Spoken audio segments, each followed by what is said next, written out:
Hi guys, আজকে আমি আপনাদের সামনে একটি সমস্যার সমাধান করার জন্য একটি ছোট্ট টুইটার নিয়ে আসলাম। তো আজকে আমার ইউটিউব চ্যানেল সিম্পলি ক্রিয়েটিভের মধ্যে এই ভিডিওটি আপলোড করা হবে এবং সবাই যারা নতুন আছেন তারা প্লিজ সাবস্ক্রাইব করে দিন। তো দেরি না করে চলুন আমরা আমাদের ভিডিওটা শুরু করি।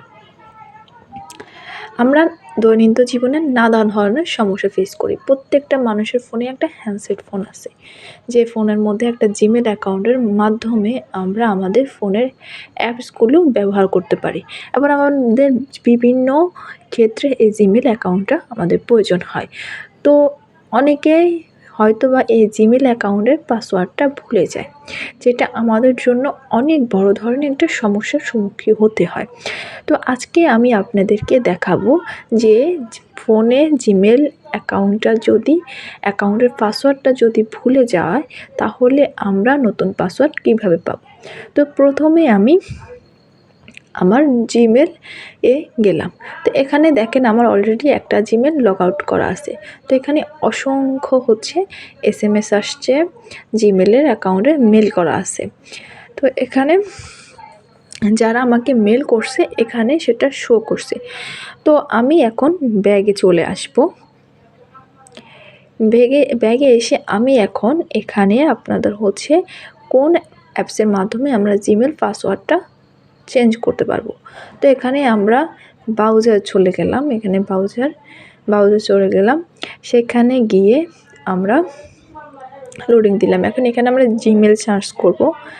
জিমেলে আসার পরে আমরা এখানে জিমেল সার্চ করার পর প্রথম যে ইন্টারফেসটা সেখানে আমরা চলে আসবো। সেখানে টাচ করব, sign in to continue to Gmail, এটার মধ্যে আমরা টাচ করব। করার পরে এখন আমাদের এটা লোডিং হচ্ছে।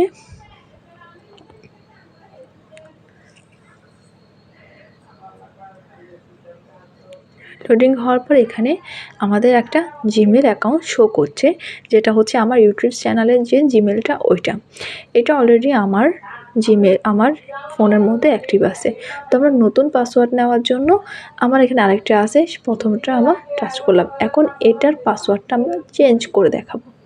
তো এখান থেকে আমরা নেক্সটে ক্লিক করলাম কিন্তু হবে না। আমরা ফরগট পাসওয়ার্ড, যেহেতু আমরা পাসওয়ার্ডটা ভুলে গেছি, তো ওই ক্ষেত্রে আমরা ফরগেট পাসওয়ার্ডটা টাচ করব।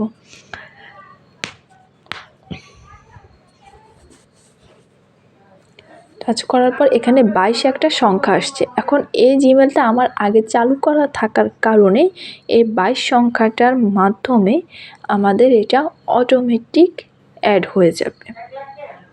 এখানে ওনারা একটা সংখ্যা দেখাইছে। তো দেন এখানে আমি ইয়েস দিয়ে দিলাম, সেখান থেকে গট ইট দিয়ে দিলাম। দেওয়ার পরে এখন এখানে আমাদের ট্রাই, মানে এটা আমাদের ভেরিফিকেশন কমপ্লিট। তো আমাদের এভাবে আমাদের জিমেল পাসওয়ার্ডটা ব্রাউজার থেকে চেঞ্জ করা যায় এবং এই সফটওয়্যারের মাধ্যমে আমরা জিমেলটার পাসওয়ার্ডটা চেঞ্জ করতে পারবো। যেহেতু